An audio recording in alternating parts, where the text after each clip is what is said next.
You've probably heard it countless times, maybe even said it yourself. This place sells itself. Oh, yeah, definitely. It's a classic line. It really is. It's a common refrain in real estate, often whispered with this, like, hopeful resignation. But here's the often overlooked truth. Very few homes genuinely sell themselves. Almost none, really. Exactly. In fact, if you're banking on your property's inherent desirability alone, you might be leaving significant value and maybe serious offers just sitting there on the table. You really might be. So today, we're embarking on a deep dive into the art of creating demand in real estate.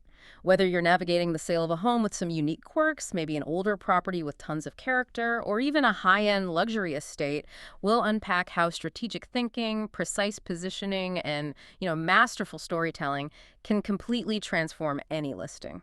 And our mission for you today is pretty clear, I think. We're going to explore what it truly means to sell the story of a home, not just its square footage or its features.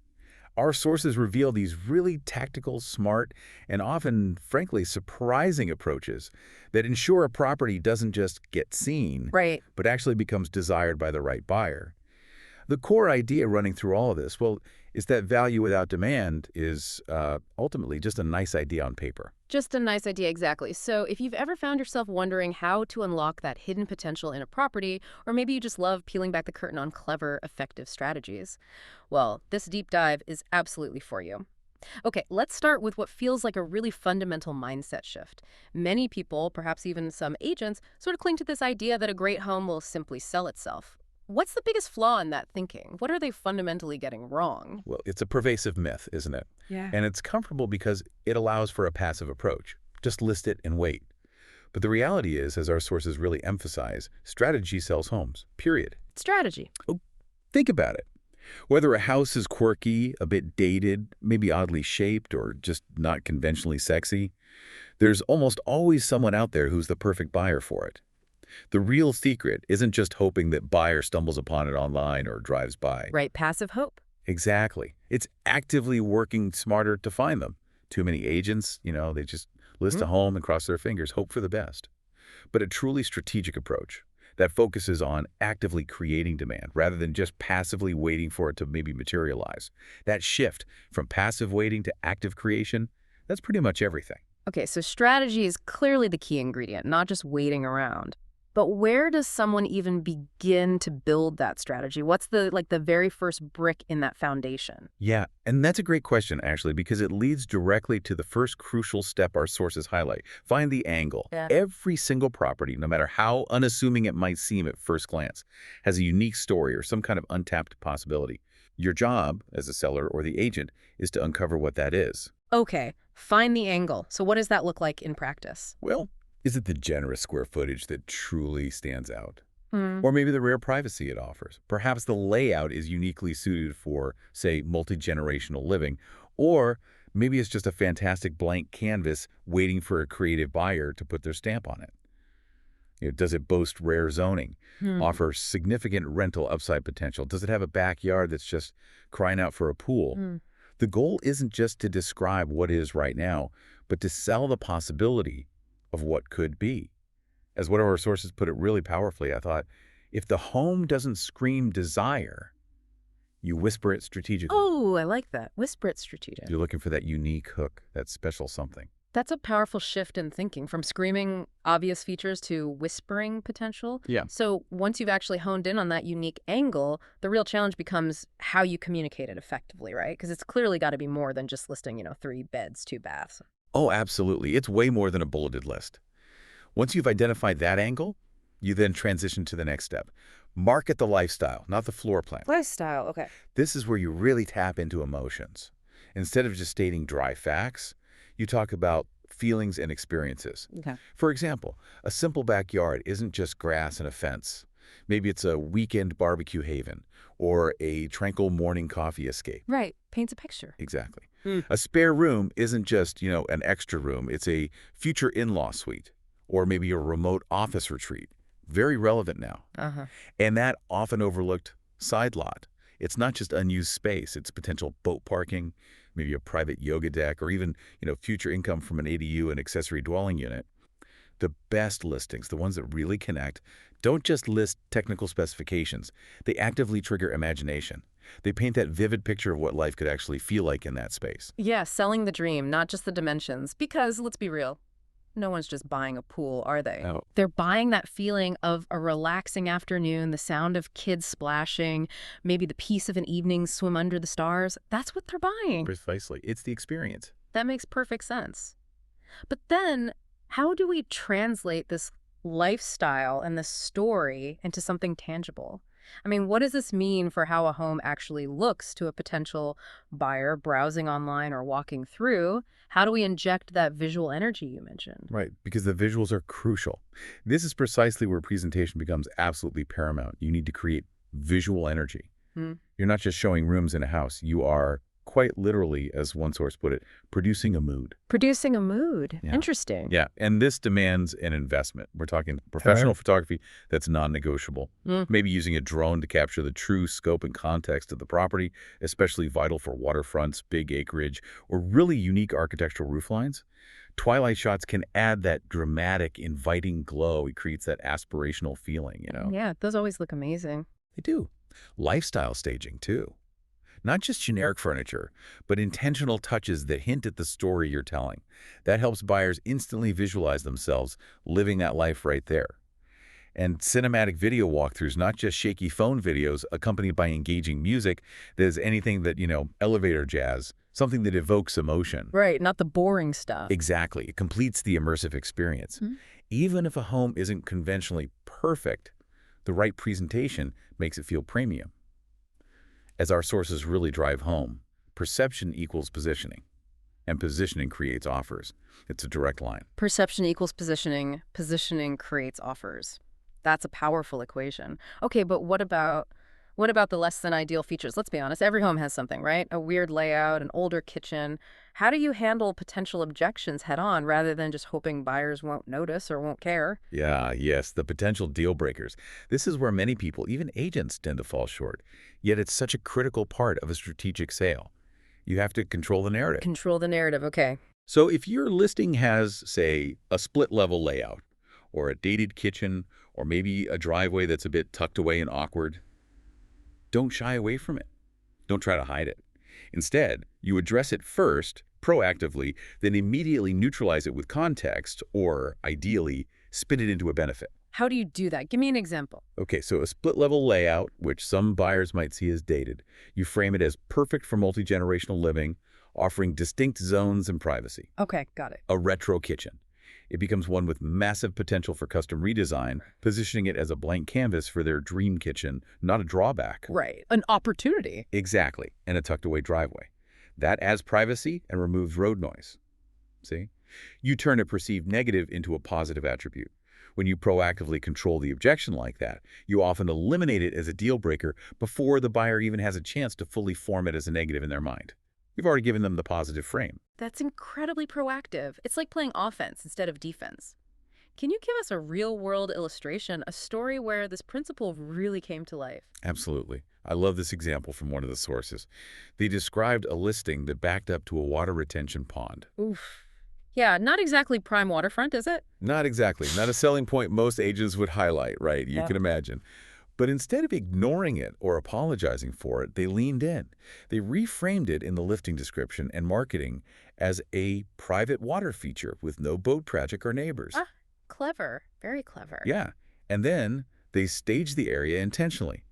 They put out a subtle outdoor fire pit, added some carefully placed landscaping, and even set up a little vignette with a bottle of wine and 2 glasses on the patio overlooking the pond. Setting the scene. Totally. It wasn't about deception at all. It was about shifting the perspective, creating that mood we talked about. And get this.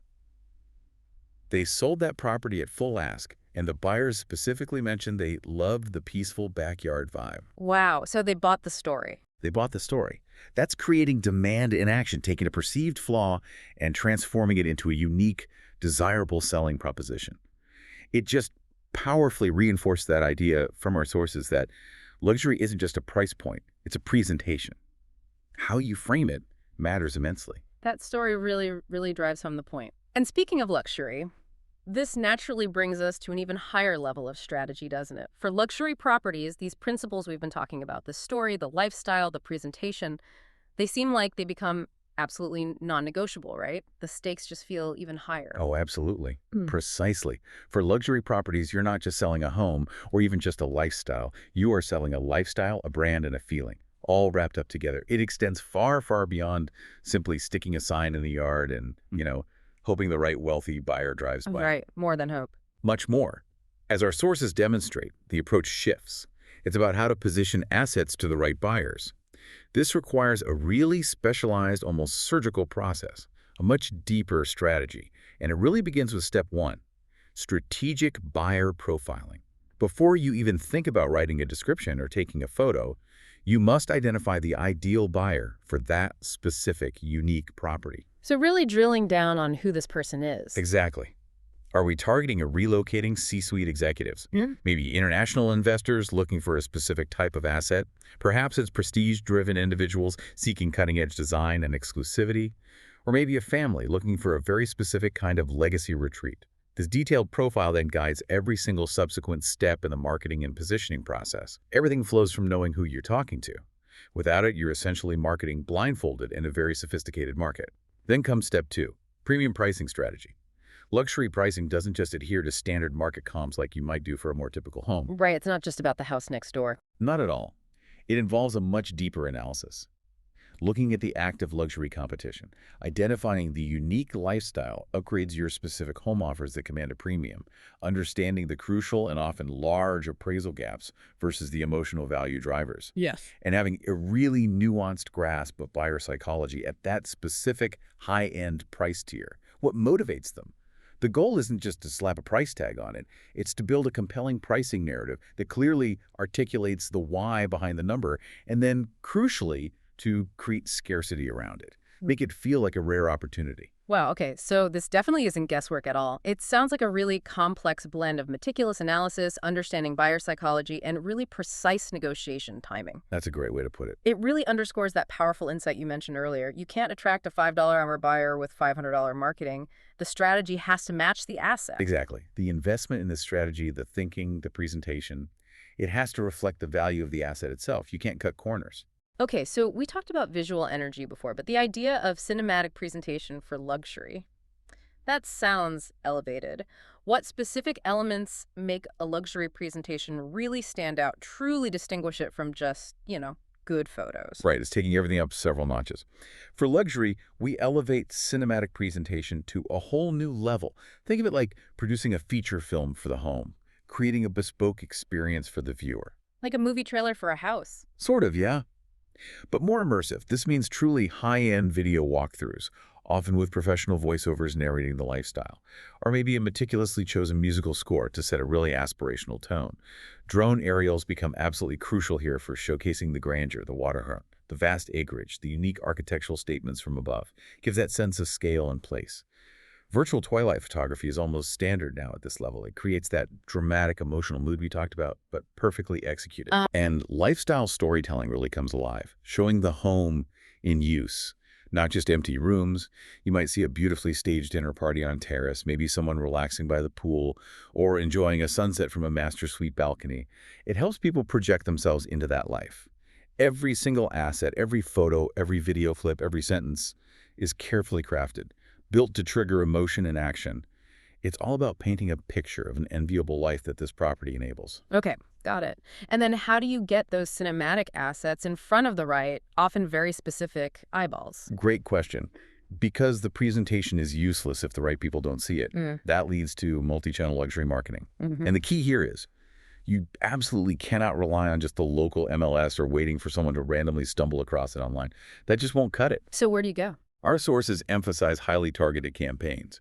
We're talking curated luxury platforms, think The Real Deal, Mansion Global, James Edition, places where high net worth individuals are actually looking.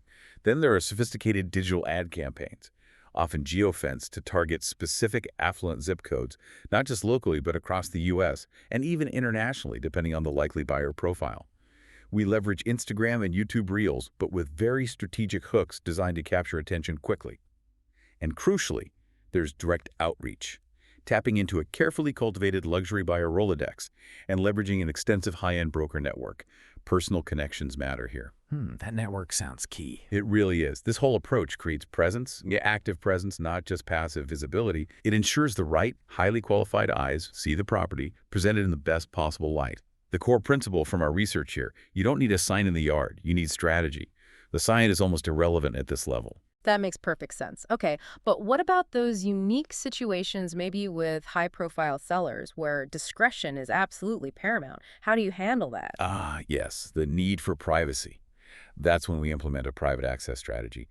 For certain sensitive listings, the most effective approach is actually one of quiet confidence. Less is more, in a way. Quiet confidence, how does that work? Well, it can involve things like NDA-required previews, non-disclosure agreements before someone even gets detailed information, or offering private showings exclusively to pre-vetted, highly qualified clients and their agents. Sometimes it involves completely off-market exposure, where the property is only presented discreetly to a select group, maybe specific investment funds, corporate relocation executives, or a trusted circle of top-tier buyer agents known for handling discerning clients. So keeping it very controlled. Exactly. This increases the sense of exclusivity and, critically, it prevents the property from becoming stale on the open market by being widely available without the right targeted positioning. It protects the perceived value. And finally, all of this culminates in smart negotiation and closing. At the luxury level, the approach isn't just about reacting to offers as they come in. It's about actively shaping the offers. Shaping them. How? It means rigorously pre-qualifying any potential buyer's interest and financial capacity before agreeing to serious showings. Wasting time is not an option. It means strategically structuring favorable timelines and terms that benefit you, the seller, not just the buyer. Thinking ahead. And minimizing friction throughout the process is key. Having all necessary documents, disclosures, potential inspection reports, and legal protections prepared up front, ready to go. Smooths the path. Absolutely. The goal is to close the deal with what our sources describe as concierge-style service from offer to key handoff, making the entire experience seamless and stress-free for the seller. The overarching mission, as one source put it with a military analogy, is to bring Marine Corps-level discipline to the listing and marketing, combined with luxury concierge care during the transaction. It's that blend of rigor and service. And, they added, trust me, the results show. Marine Corps discipline and luxury concierge care, that's quite a combination. It paints a picture, doesn't it? It really does. So, wrapping this up, what we've really explored today reveals that, honestly, regardless of the property, whether it's charmingly quirky or unequivocally luxurious, the ultimate success of a sale really hinges on a meticulous, multifaceted strategy. Yeah, it's not just luck. Not at all. It's about so much more than just listing the features. It's truly about selling the story, marketing the lifestyle effectively, and controlling that narrative, turning mere descriptions, mere facts, into compelling desires that make a buyer act. And, if your home isn't perfect by some conventional standard, that's actually okay. Maybe even good. Good. How so? Because that just means you need a professional, someone who doesn't just list and sell real estate. They sell the story of possibility. They find that angle and run with it. That's a great takeaway. And this applies to so much more than just property, doesn't it? Absolutely. Think about your own goals, listening out there, whether it's in real estate, your career, maybe even personal projects. How much are you focusing just on the inherent value of what you offer versus actively working to create demand and strategically positioning your story for the right audience? It's a really transferable concept. It really is, at the end of the day. Yeah. Sell smart, stage smarter, and never, ever assume your home needs to be perfect. It just needs to be positioned right.